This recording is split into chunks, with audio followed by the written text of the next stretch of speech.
بسم اللہ الرحمن الرحیم۔ السلام علیکم۔ حضرت عمارہ رضی اللہ عنہا کے بیٹے حبیب رضی اللہ تعالیٰ عنہ کو رسول اقدس صلی اللہ علیہ وسلم نے مسلمہ بن کذاب کے پاس اپنا نمائندہ بنا کر بھیجا تاکہ اسے راہ راست پر لایا جا سکے۔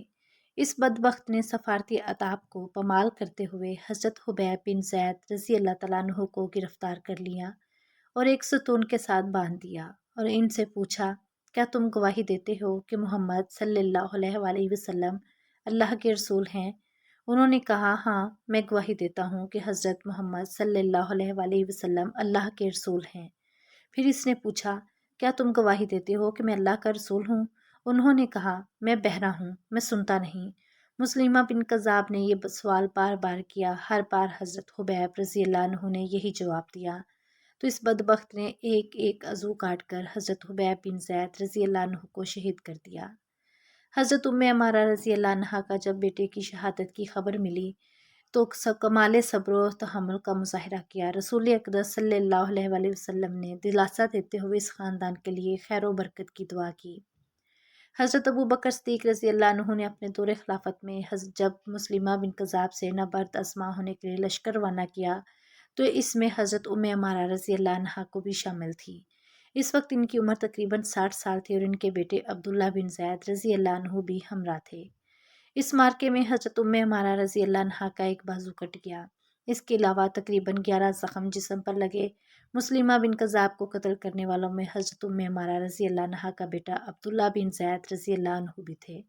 سپہ سالار حضرت خالد بن ولید رضی اللہ عنہ نے حضرت عمارہ رضی اللہ عنہا کے کٹے ہوئے ہاتھ کا علاج کرنے کے لیے تیل گرم کیا اور جلتے ہوئے تیل میں زخمی بازو کو داغ دیا جس سے خون رک گیا۔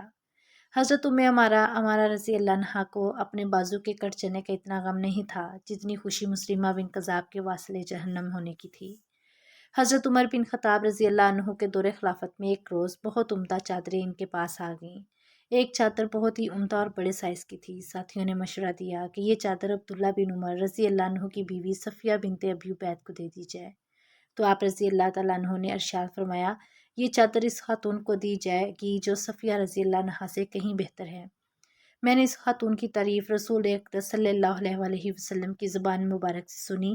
اس کے بعد یہ چادر حضرت عمارہ نسبت بنت کعب رضی اللہ عنہا کی خدمت میں پیش کر دی گئی۔ ایک روز حضرت عمارہ رضی اللہ عنہا نے رسول اقدس صلی اللہ علیہ وسلم کی خدمت میں عرض کی، یا رسول اللہ، قرآن حکیم میں اکثر و بیشتر تر مردوں کا ہی تذکرہ ہوتا ہے، عورتیں بیچاری محروم رہتی ہیں۔ تو یہ آیت نازل ہوئی، بلا شبہ مرد اور مسلمان عورتیں، مومن مرد اور مومن عورتیں، اطاعت گزار مرد اور اطاعت گزار عورتیں، راست باز مرد اور راست باز عورتیں، صابر مرد اور صابر عورتیں، اللہ کے آگے جھکنے والے مرد اور اللہ کے آگے جھکنے والی عورتیں، صدقہ دینے والے مرد اور صدقہ دینے والی عورتیں، روزے رکھنے والے مرد اور روزے رکھنے والی عورتیں، اپنی شرم گاہوں کی حفاظت کرنے والے مرد اور حفاظت کرنے والی عورتیں، اللہ کو کثرت سے یاد کرنے والے مرد اور عورتیں، اللہ نے ان کے لیے مغفرت اور بڑا اجر تیار کر رکھا ہے۔